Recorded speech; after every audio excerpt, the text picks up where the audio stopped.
I'd like to introduce Lily Tenney at this point, who's going to lead our next panel discussion here. So Lily Tenney is the Deputy Director of the Center for Health, Work, and Environment and a senior instructor at the Colorado School of Public Health, where she teaches graduate courses in the Department of Environmental and Occupational Health. Her work focuses on total worker health and public health practice. She has over 9 years of experience in research translation and dissemination, program planning, leadership, and partnership development. Lily is also the co-founder and director of HealthLinks, an initiative to help businesses identify solutions for worker health and safety by providing them with an assessment, consulting services, healthy business certification, and evidence-based resources. Lily Tenney.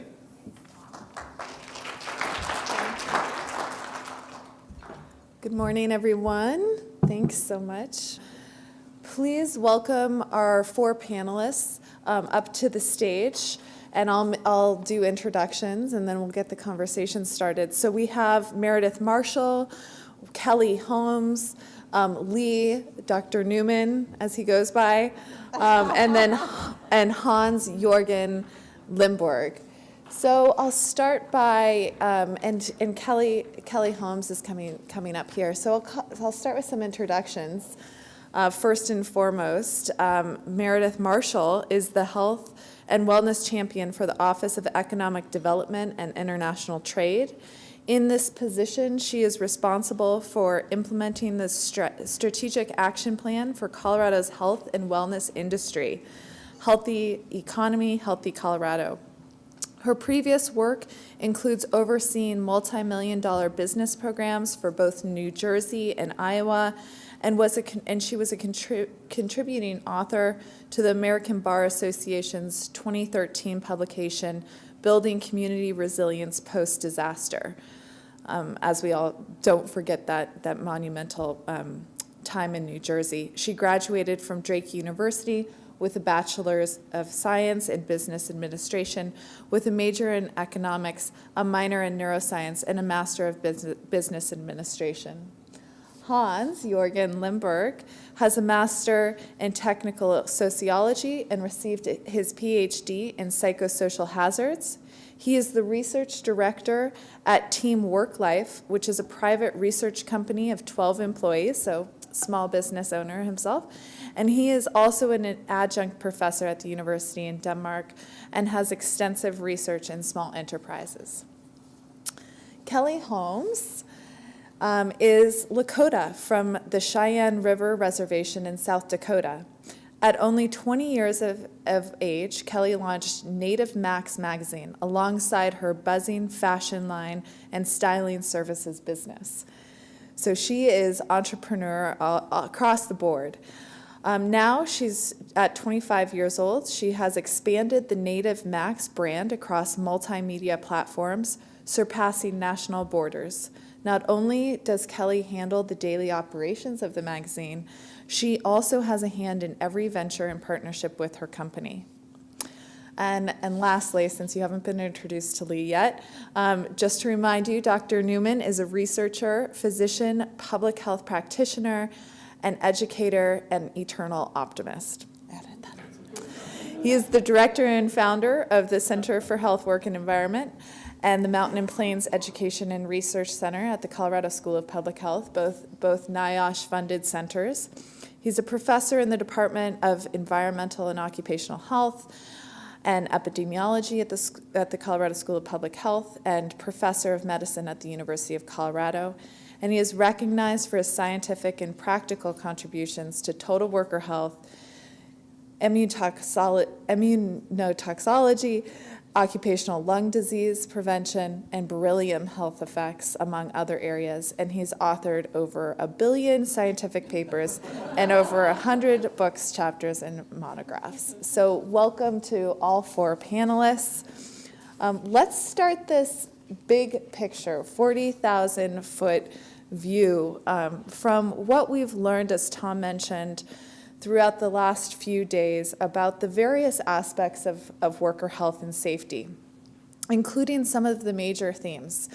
How do we reach vulnerable populations? How do we engage small employers with such competing interests? as well as many other themes that have come up, and how we're seeing work change rapidly. So to start off, those of you with the microphone, what do you think are the best ways to move forward and apply our work with small businesses? Yeah, thank you for the presentation. I think it's one of the best way to understand the future and understand the present is looking back at the past.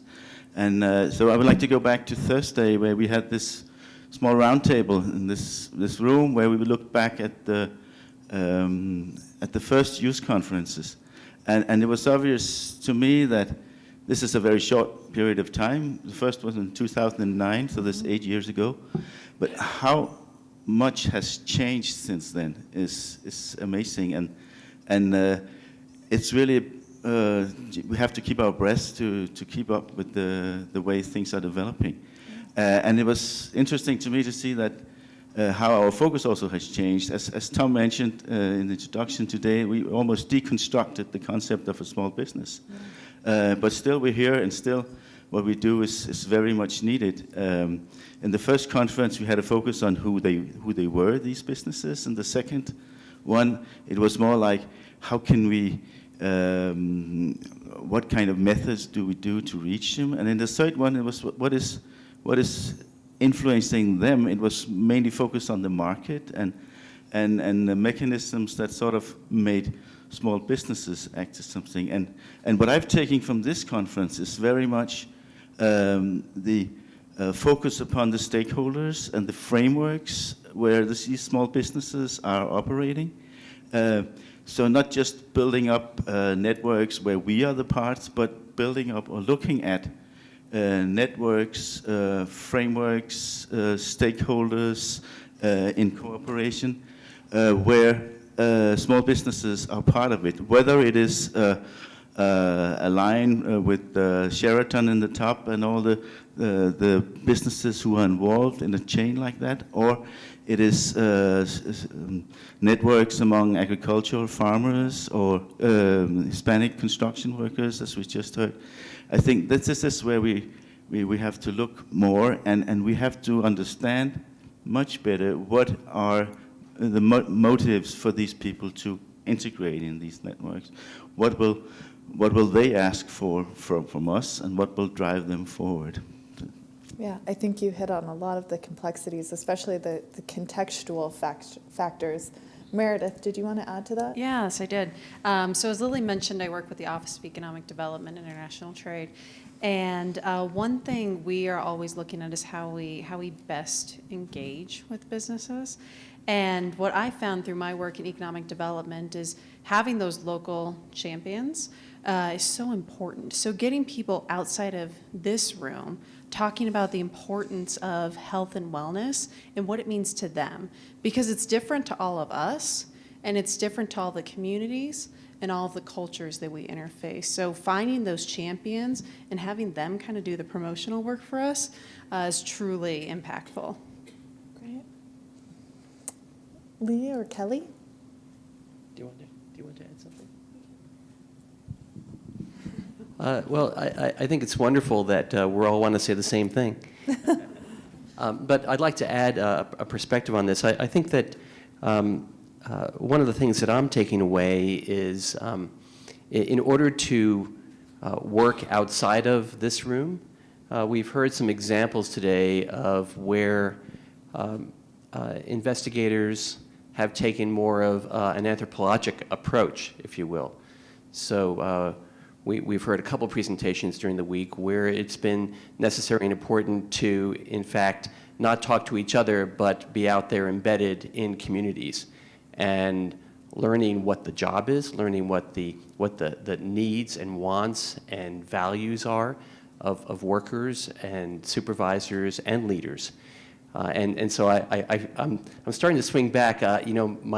My first graduate degree was in social psychology. And I'm starting to swing back to believing that we need to take much more of a social sciences approach because we know a lot of the we know a lot of the engineering controls. We know a lot of the hierarchy of controls, and many of the things that we have in our toolkit, but what we don't understand is how to, as Luz said this morning, how to make it coherent. And I think that's a really important word, and to be coherent. One definition of coherent, I actually went back and I looked it up because I think it has two definitions. For it to be logical and consistent.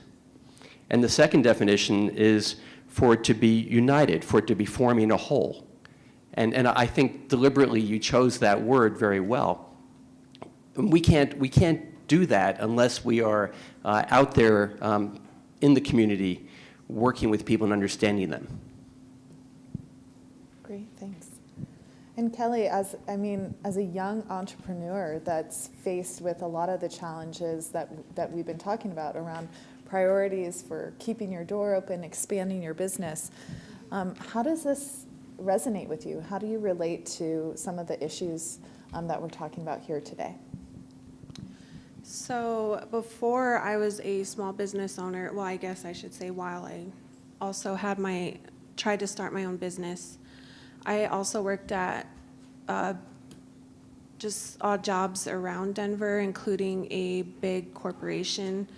I won't say who they are, but I felt like I wasn't really taken care of by them. I became a mom at the young age of 20, so I was working every day in my department pregnant, and then I also had bad morning sickness. I could not hold anything down, so I was constantly sick. And they'd rather have me, they were so strict. They had a 3-strike rule where 3 times you're either late or you call in sick, 3 strikes, and then you're pretty much in like a little, I call intervention. They'd sit you down and you have to basically talk about why you should keep your job. They'd rather, and this is what my assistant manager told me, they'd rather have me at work sick, having to run from where I'm working, even if I was a cashier, run to the bathroom to throw up, than to be at home. So it really caused a lot of stress on my pregnancy. When I'm a few minutes late for work, I was freaking out. I also deal with anxiety disorder, so it just caused a lot of stress on my pregnancy. So that was something that really, across the board, a lot of these corporations didn't really, they weren't really understanding, to to mothers. This was my first pregnancy, so it was really important to me, and then to be stressed out. Mm-hmm. I don't want to say it sucked. It really did. I'm sorry. That's the right word I'm millennial, for it. Yeah. so it was very stressful. And then I didn't see it with me and my story. It was also across the board with all of my other friends who dealt with other stuff. But it's amazing to see companies starting to, give that like opportunities to new moms. They give them like the small private room if you need to nurse, and I had to go home to nurse my son when I worked there because there was no private place for me.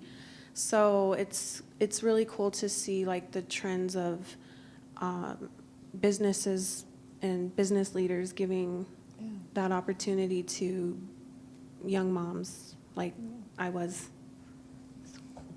Lee. Okay, I'd like to add to that because I think, first of all, thank you for that personal insight and sharing that with us. And as a baby boomer, I would agree it sucks.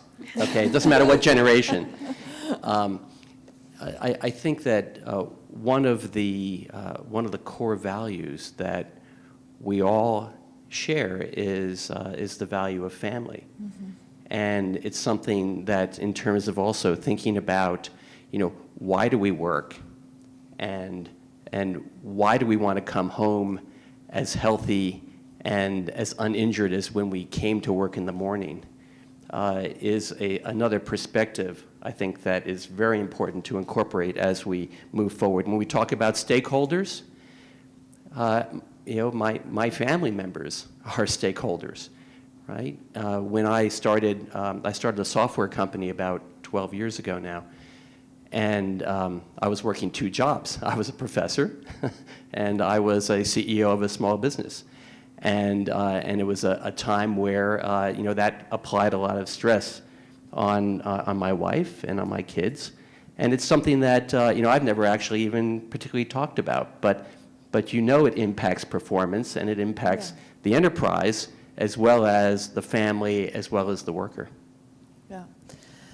And this is, I think, something that I want to talk about here today and have some perspective and insight on is we weren't going to get away from not talking about the millennial workforce. And we have 2 millennials on our panel.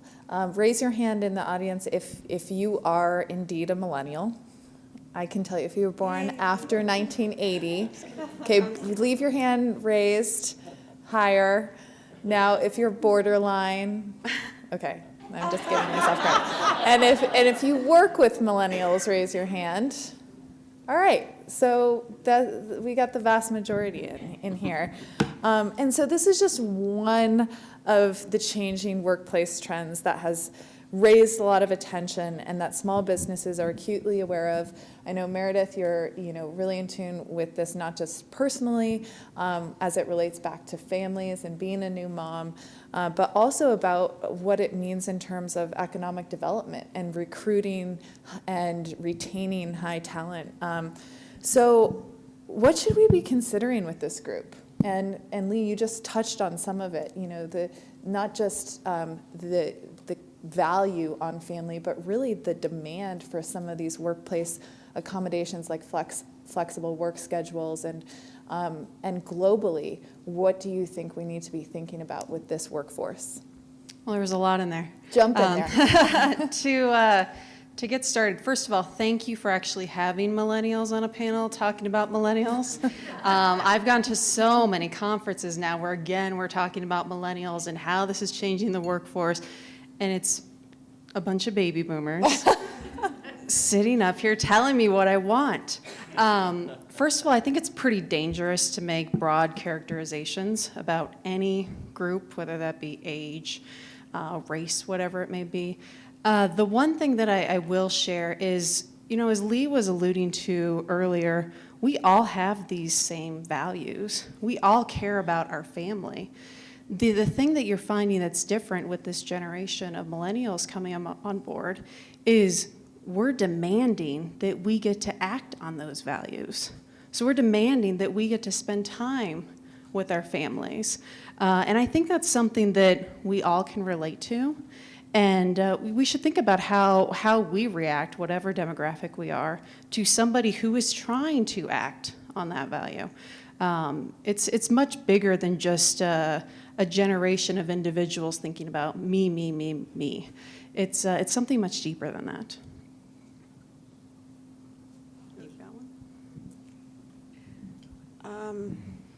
What was the question?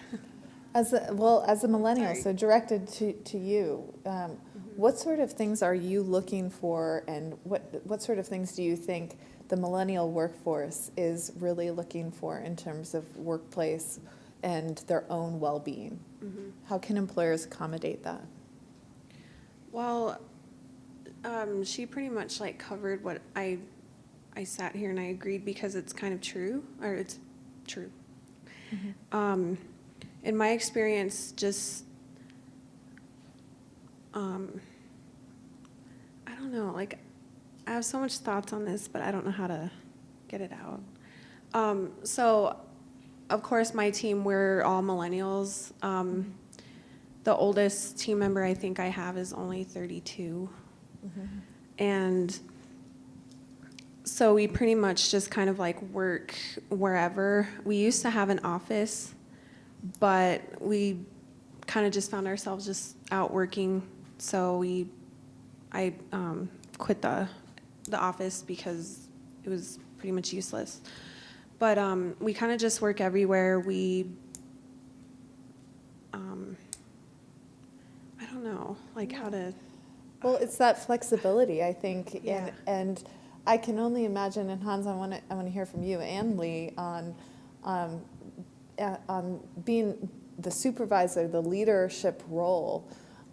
with these types of, like I said, accommodations and things that you're having to address. Hans, do you want to speak to that? Yeah, I would like to mention some experiences I got from a project I'm working on right now, which is in the demolition sector, where we are developing a tool for prevention of inhalation of dust, the silica units, as we just also heard about. And these are guys often between 20 and 30, and they are pretty strong guys who can do this job. And what surprised me were that there's some differences in the way they perceive health, because they have a lot of knowledge about. They know that what they do is dangerous to some extent, but then again, they didn't really realize that inhaling dust would cause them to die very early after they sort of left the working market when they're 60-year-old. So that was new knowledge to them when we presented that. To some extent, then the amount of knowledge they have of health and safety has sort of blurred their ability to understand what I'm actually doing here. Mm-hmm. And another thing was, I sat in this work site and discussed with them, and it was around 3:30, so they were leaving work, and then they just got up and say, "Hi, that was nice talking to you. I have to go home now." And say, "Are you not having a bath? Are you not changing your clothes?" "No, I have to go and get my kids at the kindergarten," he said. I say, "Are you going to the kindergarten in that kind of clothes?" And I say, "Now we don't really want to use the bathroom because we are intimidated to taking a bath together." Oh. So cultures are changing in a way that is changing the way we just think we should control these things and prevent these things. So we have to think of another way to have these people not bringing all this dust back to the kindergarten. Yeah. And of course, when we started discussing it, they realized, hey, this might not be the right way. But they just haven't given it a thought what they were doing, because they think health and safety has something to do with all the machinery they have. Yeah. Yeah. So there's new understandings that has to relate to the way you look at things and the culture they have. That's a great practical example. Thank you. Yeah, after your comment, Meredith, I'm not sure if I should say anything. But as it turns out, with both my software company as well as the center that I direct at the university, most of the workforce that I work with, that I lead, is millennial. And I guess that there are 2 points about being in that leadership role that I would make. Well, maybe there are 3, but one is, I guess I've always subscribed to the idea that anyone and everyone in the organization should have voice, because there are a lot of really great ideas on how we can do things better, with everyone in the organization. So I've always favored a much flatter organizational structure, and I think that that's something that just seems to resonate, I think, pretty well with millennials, is to have not this kind of hierarchy. And in fact, I'm in a university where it's like, who's the professor and who's the associate professor? And there's a very hierarchical way of thinking. And so I feel like what Lily, you and I have done with our center is we've collaborated in creating a bubble for the group of about 25 people who work in the center, where we actually do a pretty good job of pretending that hierarchy of this organization doesn't exist, and where we're a lot flatter in terms of how we operate, how we engage. Mm-hmm. I think the second thing that we've placed a really high premium on is communication.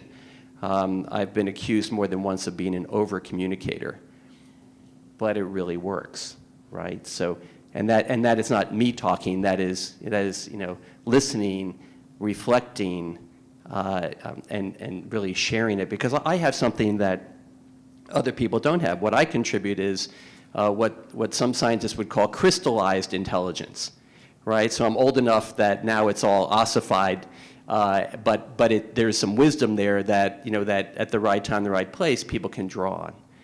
So that's kind of the part that I contribute to it. So the communication piece is really important. The last thing I'll say is I like to call myself the chief mentoring officer, the CMO. And it's having that kind of, playing that kind of role, recognizing that there are a lot of great ideas that are in every generation, and that are especially in this millennial generation. And so, you know, my job is to be a facilitator, a mentor for people to exploit their ideas, and in fact, in our organization, it's about turning them into better worker health and safety for others. So those are my three keys to, for those of you in my generation, thinking about how you engage. Well, and all just from a personal experience, you know, working in this type of environment, from a perspective of really walking the talk, and seeing someone like Lee, who takes his vacation and who talks about his family and who asks about family, really makes a difference in terms of setting the tone and the culture. So first and foremost, thank you. But I also think in some of the work and research we've done, whether it's the leadership training that we're doing and some of the work that's been brought up around supervisors and the role that the small employer plays in the lives of their employees, hits on a lot of the opportunity for finding champions and making it personal. I think everyone can tell a personal story about how this relates to them. And so before I open it up to the audience, be thinking about what questions you want to ask. I want to come back to what we heard on Wednesday from Dr. Hassel, which is this strategy dilemma around, and what we heard this morning, bridging the gap between what to do and how to do it. And knowing that we all go into work with different moods and different situations every day, what do you think should be our priorities, our top 3 priorities in engaging small employers and doing this work, making it part of how we do business? Top 3 priorities. First of all, I would like to start with looking at ourselves, because we are a research community. We like to think of us as such. At the round table Thursday, we found out that we were most like a picking team, because it's different people who come every time and infected. So we might be as challenged by creating more continuity in what we're doing, because every time we meet, every second year, there's so many good ideas, there's so many experience shared. And 2 years seems it's a long time. In 2 years' time, everything will look different again. So we need more continuity. And Paul Schulz has proposed to us that somehow we have to organize ourselves on the internet and create abilities to make this community more sustainable and more interactive ongoingly between the conferences. So that would be one point. Another one on what we're doing would be that to say, I've heard this time another conference, beautiful presentations of case studies, like the one you had this morning from Dr. Marin, which is very, very important work. I am a qualitative researcher, and I think this is really important that we get all the stories collected. But then again, there's a risk, and I think we should continue that and build on what we have. It's obvious that this is a place where we build on our experiences from all of us. But there is a risk that we get lost in narratives. So we also need research that sort of looks over all these case studies. Maybe using data that we haven't access to. It's very difficult in this field because everything is changing. And we have a lot of research that come out with an intervention which was very successful in some cases and not so successful in others. So we conclude it's all about context. It is definitely, but what are the mechanisms that drives an intervention to be a success one place and not another one? That is what we need to be much more focusing on and understanding what is happening. And that, I think that has to do with understanding the motivation or what is the determination of the companies, the workers, the supervisors, the professionals that we involve in the research. We have had a lot of focus on what I would call extrinsic determination, where we use the traditional means, the stick, the carrot, and the sermon. But what are the intrinsic determination factors? What are motivating small businesses to involve in health and safety? How do we sort of say add fire to their own interest in doing a good job, having a good workplace, taking care of their workers, because most of them want to do it, but it's just difficult for them to do it, and the resources are small. Yeah. So what are the motivating factors there? We have to look more for them, and I think this conference to me has been a step in that direction by involving companies and stakeholders more than we have done before, and I think that would be my third point. Thank you. I think it's exciting to see things that are happening outside of the researchers' walls around things like state-based initiatives and other types of things that are raising the awareness of why healthy business is important. Meredith, maybe you can speak to some of what's happening to that. A really interesting trend is taking place now in economic development and businesses in general, and that is there's a growing interest in talent. So the big talk right now in the economic development world is, where is Amazon's next headquarters going to land? And we're all grabbing, and pawing at it. But the reason... Do we really want it, though? It's for you to decide. The reason Denver keeps coming up in that conversation is because we have a high volume of millennials who are highly educated moving to this city on a daily basis. So besides Amazon, we're seeing a lot of companies that are just moving here. I mean, the old game with economic development was who can wave the most money around to get a company to locate somewhere. Now it's about talent development. So continuing to build out that value proposition or that business case when it comes to how health and wellness plays a large role in talent recruitment and attraction is really important. And the time is now really to take advantage of that. And Kelly, your company is growing, right? You're expanding. Yes. And so what's important for you in taking care of your employees, moving ahead as a business leader? So the number one thing for me is, it sounds basic, but it means so much. Being understanding. I know there's a lot going on. I have a lot of, I know a lot of people around my age who just have so much on their plate, making $300 car payments plus $1,500 monthly rent. It's so high. And, and already there's some that are parents. So, and with everything going on in the world today, it's very stressful, even for me. And something I wanted to kind of touch on, not go too into detail, is also maybe implementing some cultural sensitivity training. I know a lot of people don't really know what that is, but like I mentioned before, in some of the jobs that I had, again, I mentioned I suffered anxiety disorder, and a lot of times myself or people that I've worked with, have kind of like an anxiety attack or some sort of breakdown, they're nervous or whatever. I've seen business leaders kind of say, okay, get over it. Is it done yet? Can you just get back to work?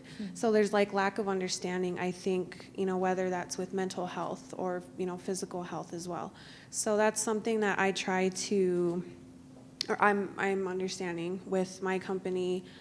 Again, we kind of just like, we're a mobile team. We just literally go to Starbucks and like pull up our computers, and we have no problem with it really. It's kind of cheaper, no rent.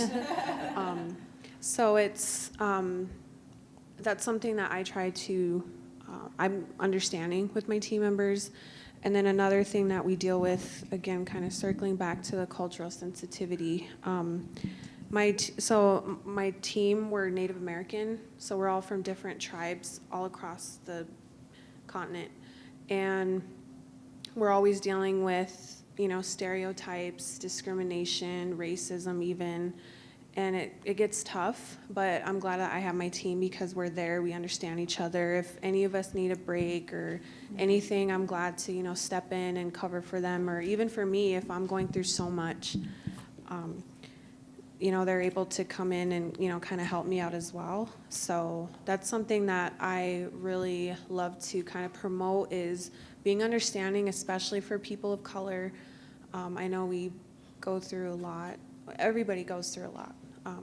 I don't want to say, or, you know, compare, but so that's something that I'd love to talk about, is just be understanding. It sounds so simple, again, sounds so simple, but it just means the world to us, workers. Thank you. And hitting on the inclusion part, the cultural relevance piece of this is very important. So thank you for sharing that. No Lee. problem. So, something that, Kelly, you helped trigger for me, and part of what you said is something that I think that for us in the future is a little bit of a frame shift in how we think about workers and how we think about small businesses. We've talked here this week about precarious work, precarious workers, but I would submit to you that small businesses are precarious businesses. You know, I don't know the statistics for the various countries, but you know, in the U.S., when you start a small business, the likelihood that you're around in a year, you know, and a second year and a third year diminishes with each year. And I can tell you, as someone who's done startups, there were times when I didn't focus on, I have to admit, I didn't focus on worker health and safety because we just wanted to make payroll, and we were trying to get profitable, and we wanted to keep the lights on. It's precarious, and part of the stress that you experience is personal life stress, but it's also work-related stress, and being a business owner, that's stressful, right? Yeah. So think about precarious workers and think about small businesses as precarious work. Now, I want to turn up the heat one notch. We haven't talked about climate change. And if you want to think about the true existential problem facing us, it is climate change. And Paul, you've written, you know, an eloquent piece on the workplace in relation to climate change, heat extremes, the different consequences of climate on workers and on sustainability of businesses. And I would submit to you, and this is what we're learning in our work in Guatemala especially, is that among the, and they've been referred to as the climate canaries, workers who are in vulnerable work, especially in places like agriculture, like we're seeing in Guatemala, as we have more heat extremes, they're going to be the people who are affected first. And as individual proprietors, as sole proprietors, as day laborers, as small sustenance level farmers, and those in many other industries, we are going to, in small enterprises, probably be able to recognize some of the impacts of climate change on worker health before we even see it in some of the larger corporate settings. So I just want to suggest that in the future, that we should be thinking about how we study, how we understand those relationships. Thanks, Lee. And I like kind of ending and transitioning on that note, just thinking about climate change as a real threat multiplier to occupational safety and health, and how it can be translated or compared to other threat multipliers that we're facing, whether it's urbanization, longer commutes, other stressors, minimum wages, and other things. So thinking about the conversation and opening it up to the audience around some of the future needs for health and safety as it relates to small business and making it relevant. I'd like to take questions from the audience at this time for our panelists, please. Any questions? So thank you all. This has been really wonderful. Meredith, I had a sort of follow-up on what you discussed. I work with a wide range of businesses on safety and health issues, and again, the thing I hear is recruitment and retention is the reason for doing this. That companies don't necessarily go into wanting to focus on health and safety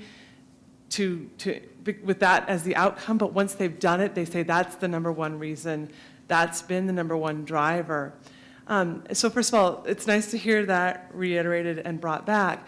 The other thing is that I work with a lot of businesses who say, because the labor pool is so tight, particularly in areas that need less talented workers, more repetitive skills like in manufacturing and agriculture, they are able to be a lot less selective in the talent that they hire because of the need to fill those positions. And so therefore, they as a company face a lot more risk in terms of their safety and health, and it has a greater impact on them.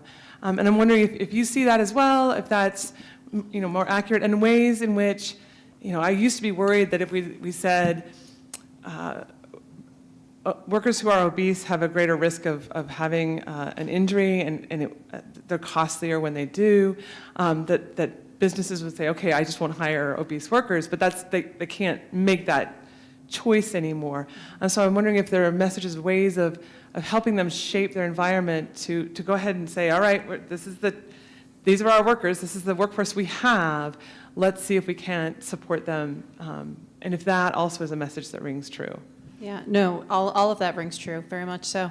And what we're working on within our office is just getting them the employees they need. I mean, this really is a crisis that we're facing. For so long, we were told as children growing up, you have to go to college. If you want to be successful, you have to go to college. And the more college you go to, the better you are. And now what we're seeing is everybody's gone to college, and it was especially true when I was graduating in 2009. Many of my friends didn't get jobs.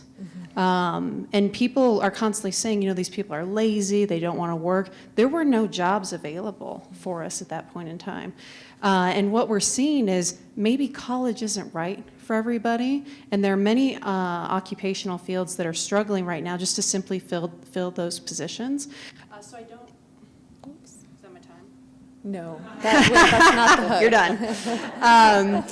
So I don't have a silver bullet. The only thing I can say right now is they're in such crisis. As Lee mentioned earlier, when your primary focus is just so overwhelming, you don't have time to focus on some of these things, as unfortunate as it is, and it is critical as it is. So right now, it's like stop the bleeding is where we are at this point. We just need to get them the employees they need in order to be moving forward. Thank you.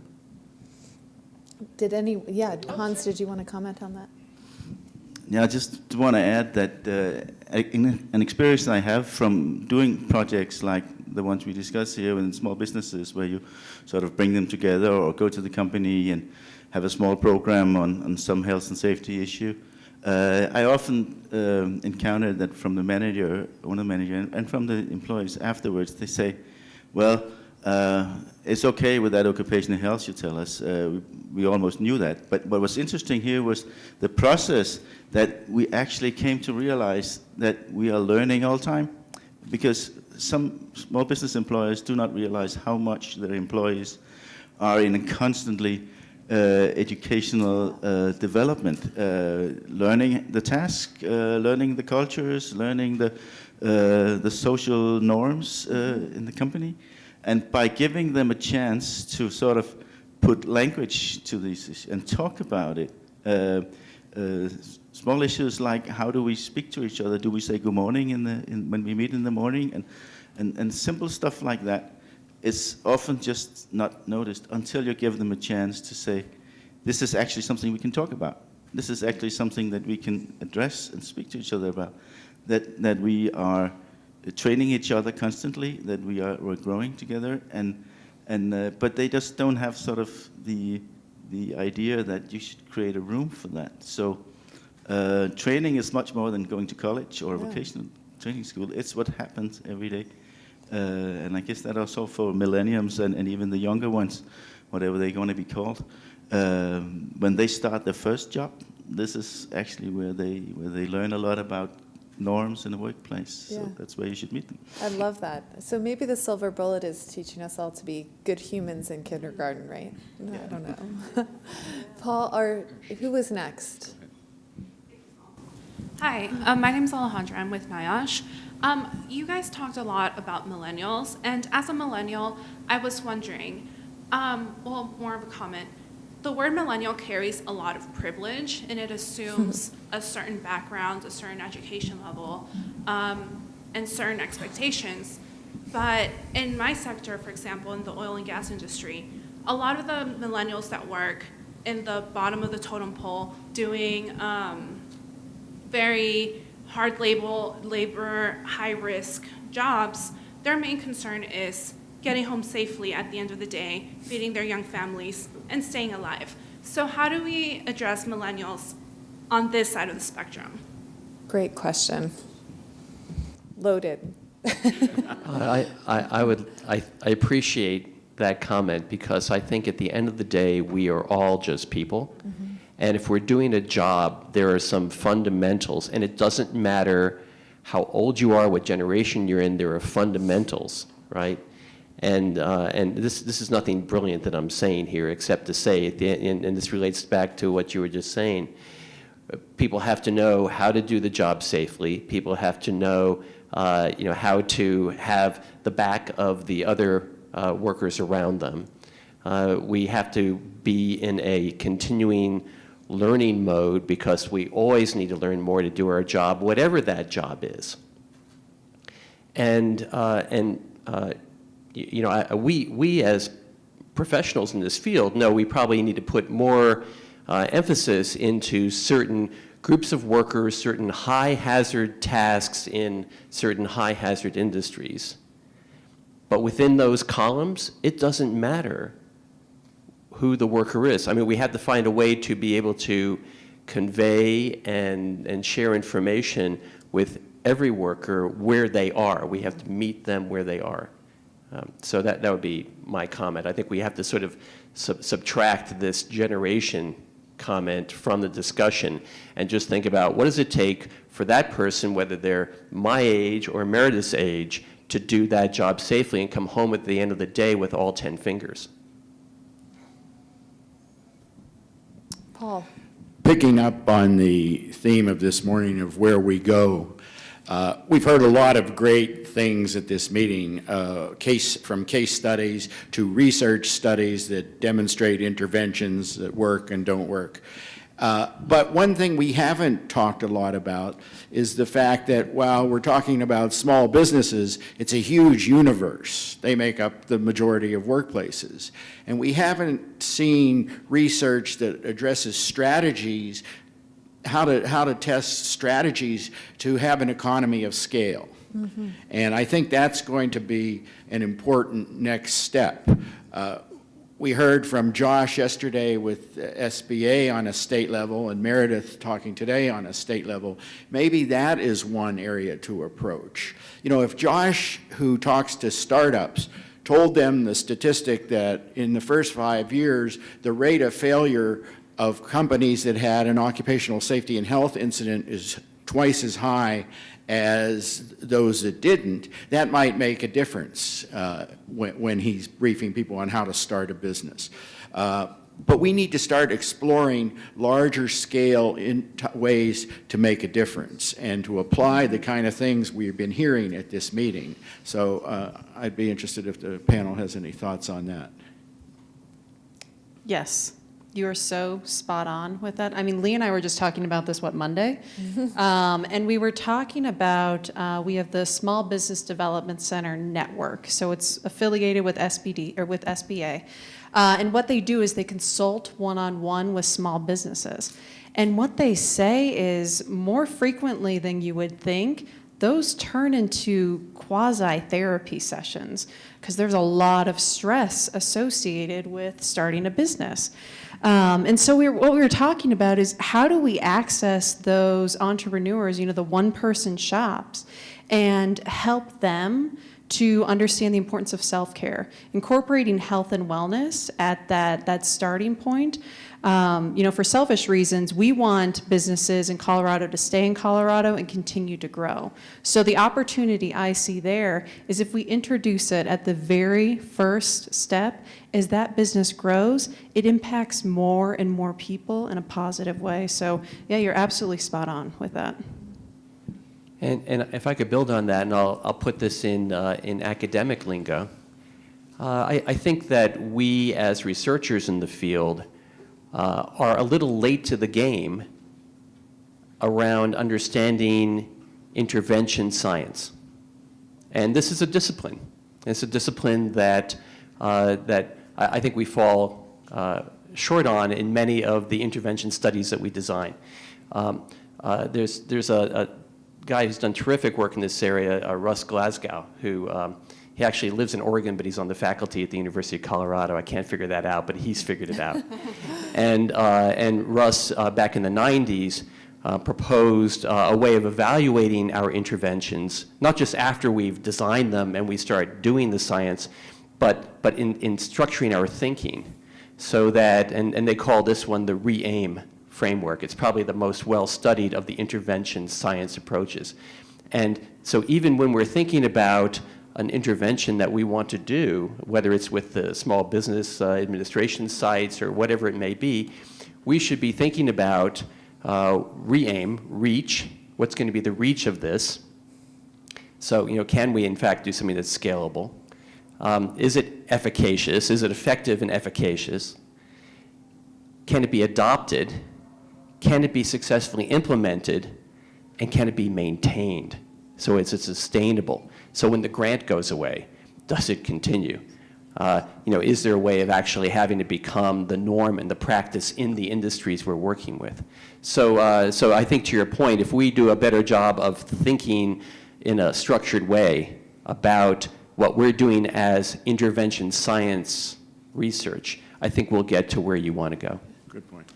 And I'd love to just make one comment on the economies of scale. I think that it's a huge challenge, right? But I think it's a reminder of how interdisciplinary this field is, and being okay with that there are people out there that own cancer, and they own tobacco, and they own chronic disease prevention. And maybe it's our responsibility as researchers and professionals in the field to really be training those professionals, and to be working with these different groups outside of our field in the community to start disseminating some of that. And I think it's a real challenge on figuring out how to prioritize who we're targeting first, but I think it's just an opportunity. Yeah. Just a small comment. I'm in favor of start-off programs for new small businesses, which you see many places. But one problem when you look at them and say what is the content of this program that they're offering, they are very often putting more things on this small business owner who has enough, as you described, Lee, who has enough to look at, starting up a new business, hiring people, understanding the market, and so on. Then you want to add even more to it. So we have to turn these programs around and have them ask the questions, instead of bringing answers to questions they haven't been able to ask yet. Thank you. I feel like we should end there, but we do have one question. That was really a good take home. We do have time for one more question from the audience, please. Mine will be a question and comment. By way of comment, and Paul and Tom and their group have done a lot of work in this area, is workforce training and education. And I think part of the answer really is in the stuff you are trying to do in expanding the issues, problems of workforce training and education and getting things into technical colleges and schools to be sure that students come out well-trained. But that's clearly not the entire answer. With regard to issues of re-aim, and we've used re-aim in all of our research. I really, truthfully, don't know. I think it's a useful model, but I don't think it really provides a solution. I think issues of sustainability go well beyond re-aim, and hopefully I'm not going to steal anything that Lisa's going to say in a few minutes, but I think these issues of workplace policy, workplace structure that we heard in some of the keynotes talks are really very important as to how to bring simple policies and programs into workplaces. And then my question is, and maybe it's irrelevant, in which case we'll just skip it, which is one of the things that we've seen really very little of, and maybe it's because those of us who are around the table, is reaching out into the more global workforce. We heard a little bit about Colombia, but lots of small business, virtually India, China, Nepal, everywhere you go is small businesses. There's nothing that goes on in these places. And a lot of our problems appear to be outsourced, from what I can tell. And I've been to probably 1,000 places around the world photographing them. There's no businesses. I mean, do we incorporate them into these sorts of programs that we have? Is this something, how do we do this in the future? Where do resources come? How does the ICO come into this? How does the ILO play into this? Do they have a larger role to play in future conferences and what we want to do? And part of that, too, is does the globalization of things, and this is by way of anecdote and question, sort of lead to some of the problems that we see. We have a partner we've worked with over the years, a guy named E.J. Ajax and Sons, and they attended an auction. I had lunch with Eric right after he had an auction. It's called a reverse auction, right? So a company comes and says, we want to make widget A. And how much can you make it for? And they say, 98 cents. Next guy, 97. And they drop out as they go along down the way. And you don't know where your bidders are coming from. Yeah. They might be in Vietnam. They might be in Thailand. 92 cents, 91 cents, 80 cents. Everybody else drops out. Sold to the lowest bidder. How does that influence what we're seeing? It makes it very difficult for businesses to function. Thank you.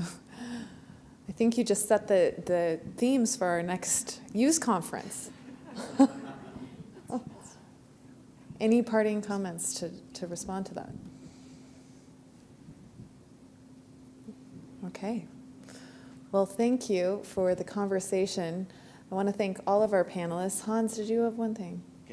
Is this Yeah, the ending? I would like a last comment. Of course. As I seem to be the only foreigner here. Yes. I would like to take this opportunity to thank the University of Colorado and NIOSH for arranging this youth conference.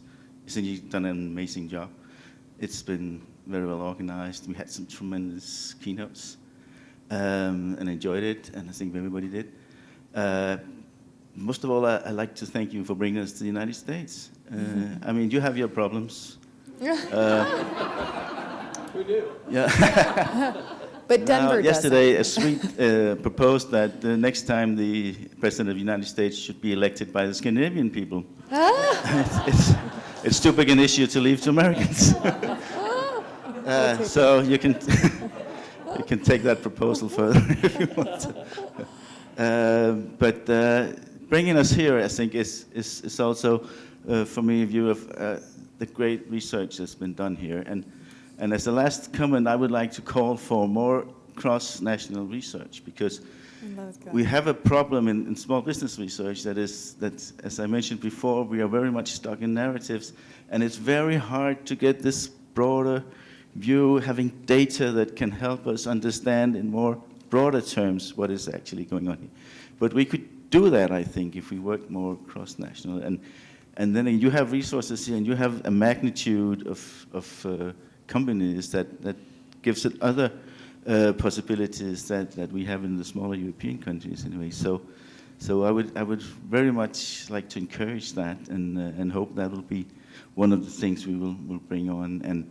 And if we take up Paul's idea of having some sort of social media connection, whatever. It's probably the millennium, so she do it for us because we don't know about this in my generation. So that I will Wonderful. leave that. And then again, thank you for a marvelous job here. Thank you. Thank you so much. And we're not done yet, right? We're going to have a short break and come back, reconvene at 10:15. We have a couple more keynotes. But I would like all of us to thank all of our panelists. That was a fantastic conversation. Thank you.